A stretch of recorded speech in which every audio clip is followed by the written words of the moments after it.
Clint Eastwood, Hollywood's ultimate symbol of grit and glory. For more than 7 decades, he stood tall like an unshakable monument, redefining masculinity, justice, and resilience on the silver screen. From the good, the bad, and the ugly to Gran Torino, Eastwood was never just an actor.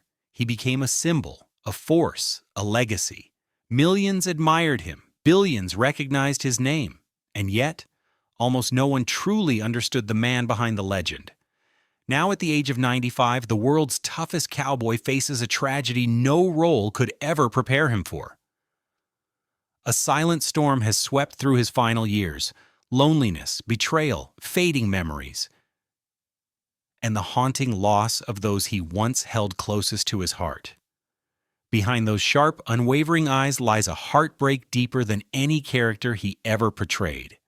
What truly happened to Clint Eastwood in the shadows of fame? What secret remains locked within the walls of his empty home? If you have ever admired Clint Eastwood, let your small gesture, a simple like, become a powerful tribute to this extraordinary talent. For he is not only a legend of cinema, but also a fragile reminder of the passage of time and the weight of being human. Before Clint Eastwood became Hollywood's last true cowboy, he was simply a forgotten child of the Great Depression. Shivering in the back seat of an old car, moving restlessly from one town to another, he never truly knew where home would be. Born in 1930 in the economic rubble of San Francisco, Clint entered the world already carrying the heavy burden of survival. His birth was dramatic. He weighed 11 pounds, one of the largest babies the hospital had ever seen. The nurses nicknamed him Samson. But there was nothing heroic about those beginnings. The Eastwood family lived on shifting sands, uprooted time and again by the unstable jobs of his father, a steel worker whose employment came and went like the restless California wind. By the age of 10, Clint had already lived in over a dozen cities across the West Coast. These weren't simple moves, they were displacements.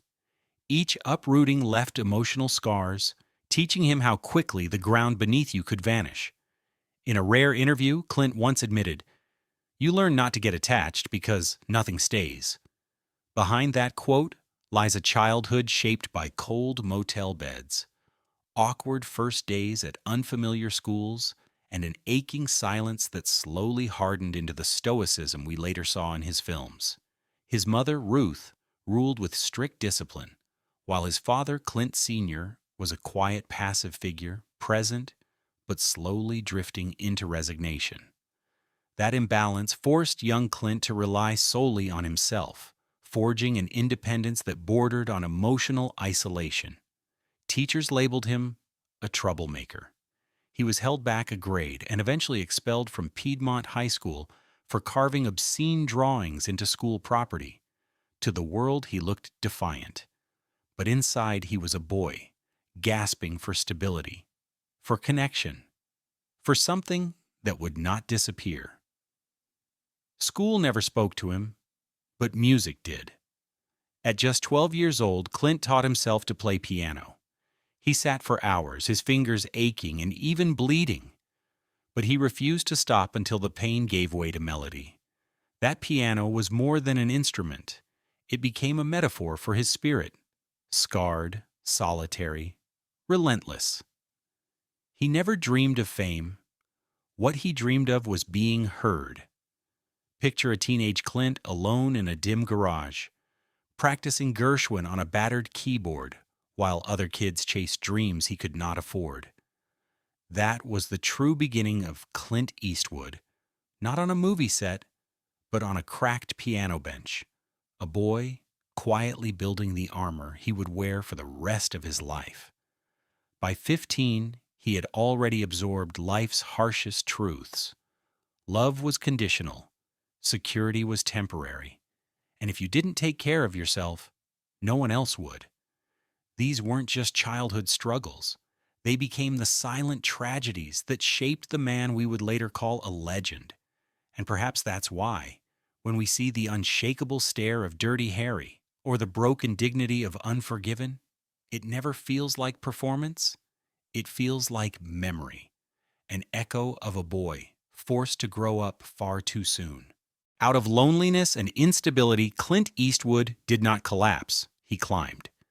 And before he ever held a gun on screen or commanded millions with a single glare, life tested him in a way no script could ever imagine.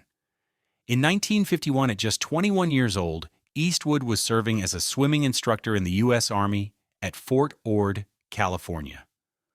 One ordinary weekend trip to Seattle turned into a nightmare. The military aircraft he boarded suffered engine failure, forcing an emergency water landing off the coast of Point Reyes.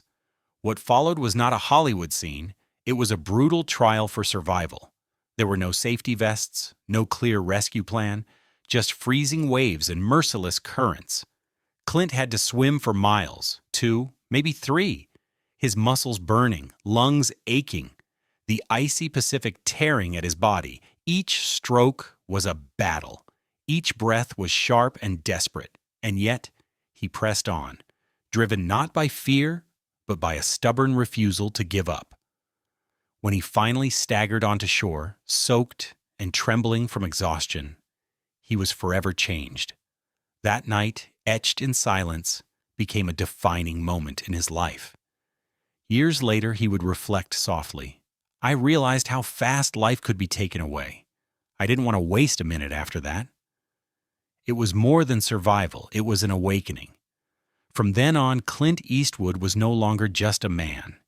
He became someone defined by resilience, by urgency, by an unrelenting determination to make his time count. On film sets, he became known for his discipline, wrapping productions quickly, working lean, never wasting time. To outsiders, it looked like efficiency. To those who knew him, it was the echo of that cold ocean night, the memory of a young man who understood that every minute mattered. His collaborator Fritz Mainz once said, "That crash never left him. He carried time like a weapon." And you can see it in the characters he built. Solitary men, shaped by pain, living by their own code. Those weren't just roles, they were reflections. Behind the silence and the stoicism lay a truth only he knew. Fear is temporary, but regret lasts forever. That crash, that desperate swim through darkness, left him with a fire inside that would never go out. When Clint Eastwood first set foot in Hollywood in the early 1950s, he was just another nameless face in a city that chewed up dreamers and spat them out. Tall, soft-spoken, and lacking formal training, he was dismissed time and again. Casting directors called him too stiff, too quiet, too awkward. In a place built on charm and showmanship, Eastwood seemed destined to be overlooked. But what no one realized was that his silence was not emptiness. It was power. He watched, he studied, he absorbed everything. While others tried desperately to shine, Clint learned the value of restraint. His persistence bordered on obsession, and it carried him through years of rejection. His first real break came in 1959 when he was cast in Rawhide as Rowdy Yates. The role was meant to be minor, a sidekick. But Eastwood's presence, his quiet intensity, soon eclipsed even the show's lead. He didn't need to overact. He didn't need to say much. Viewers leaned in, captivated by the mystery of his silence. For the first time, the world began to notice. Still, true stardom didn't arrive until fate placed him in front of Italian director Sergio Leone. Together, they would reshape cinema forever. The Dollars trilogy, A Fistful of Dollars, For a Few Dollars More, and The Good, the Bad, and the Ugly, turned Clint Eastwood into a global phenomenon. His nameless stranger, stoic and morally ambiguous, became the blueprint for a new kind of hero. Ironically, Clint almost turned down the role. The script had barely any dialogue. "Why would anyone care about a cowboy who doesn't speak?" he reportedly asked. But something about the silence felt familiar, like a mirror to his own life. He accepted, and that decision would change cinema history. With Leone's operatic vision and Ennio Morricone's unforgettable scores, Eastwood carved out an identity unlike any other. He wasn't polished, but he was real, and audiences around the world connected to him, not just as a cowboy, but as a man who seemed to carry unspoken scars. Even at the height of his fame, though, Clint confessed, "I've always felt like an outsider, even in the middle of everything." Surrounded by flashing cameras and screaming fans, he remained strangely apart, always watching, rarely participating. That sense of isolation became the core of his on-screen persona, the lone man, feared and admired, but never truly known. He didn't conquer Hollywood with noise. He let silence speak louder than anyone else. And in doing so, he built not just a career, but a legend. By the early 1970s, Clint Eastwood had become one of the most recognizable faces on Earth. He had conquered television, revolutionized cinema, and built a reputation as the toughest man alive. But behind the glare of the cameras, life was unraveling in ways no audience could see. Success brought power, but it also brought restlessness. Studio executives dictated his roles, directors micromanaged his instincts, and the same cowboy persona that made him famous began to feel like a prison. Directing wasn't an ambition, it was an escape. As Clint once admitted, "I just didn't want someone telling me how to feel anymore." His first directorial effort, Play Misty for Me in 1971, was raw and unsettling, mirroring his own inner chaos. On screen, he looked unshakable. Off screen, his personal life was fractured. In 1953, Clint had married Maggie Johnson, a woman who believed in him when no one else did. She gave him stability, 2 children, Kyle and Allison, and decades of loyalty, but fame had its price. The long absences, the endless film sets, the secret phone calls, all pulled him further away. Extramarital affairs followed, not once, but again and again. More children came into the world, born to other women in other homes, some acknowledged, some hidden.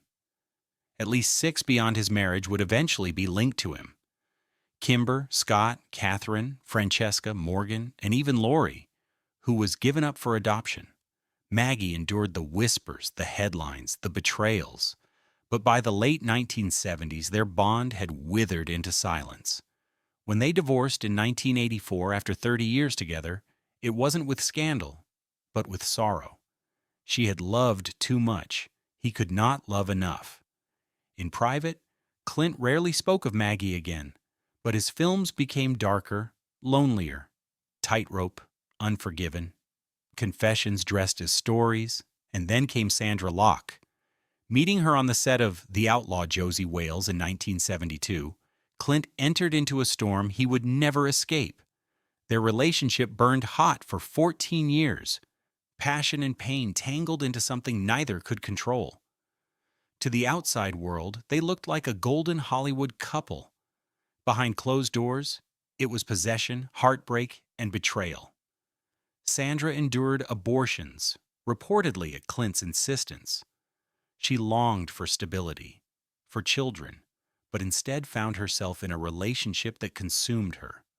When it ended in the late 1980s, it collapsed not into silence, but into court battles, lawsuits over palimony, career sabotage, betrayal. Clint settled, but the damage was done. And yet, even through the bitterness, Sandra admitted, "He was the love of my life, and the most painful chapter of it." She carried that wound until her death in 2018. When she passed, Clint said nothing. No flowers, no tribute, just silence. But those closest to him knew that silence was devastation. A piece of him died with her, buried under decades of regret. For a man who had built his legend on strength and control, his downfall came not from failure in Hollywood, but from the people he loved and lost. The toughest cowboy in cinema had never learned how to hold on to those who mattered most. Just when it seemed Clint Eastwood would spend his final years consumed by regret, life surprised him with something he had never truly known: peace. In the early 2000s, he met Christina Sandera, a restaurant hostess at his Mission Ranch Hotel in Carmel by the Sea. She wasn't a star, she wasn't chasing Hollywood dreams, and she didn't care for his fame. What she gave him was far rarer: gentleness. By 2014, she had moved into his home, and for nearly a decade, she became the calm rhythm of his twilight years. With Christina, Clint no longer had to play the cowboy, the director, or the legend. He could simply be a man, aging, vulnerable, but finally understood. Together they shared quiet meals, long walks, evenings filled with music instead of memories. For the first time, Clint admitted softly, "I finally stopped chasing ghosts." But even this sanctuary was fragile. On July 18, 2024, Christina Sandera passed away suddenly at the age of 61 from cardiac arrhythmia complicated by heart disease. Her death came quietly, without headlines, without spectacle. Yet for Clint, it was a devastation deeper than any wound the world had seen. At her private service, he stood motionless at the edge, dressed in black, unshaven, his eyes clouded. He didn't speak. He didn't need to. After the final prayer, he lingered longer than anyone else, his hand resting on her urn before whispering something no one could hear. Later, her favorite scarf was found folded neatly on his chair. Her reading glasses still rested on the windowsill. Nothing had been moved. Nothing had been put away. She had never asked for the spotlight. She had never carried the name wife. But to Clint Eastwood, she had been his final refuge. And with her passing, even that last sanctuary was taken away. At 94, the man who had survived plane crashes, betrayals, scandals, and time itself now faced one final silence: utter, unbearable loneliness. Neighbors saw the change: the drawn blinds, the still piano, the long pauses between sightings.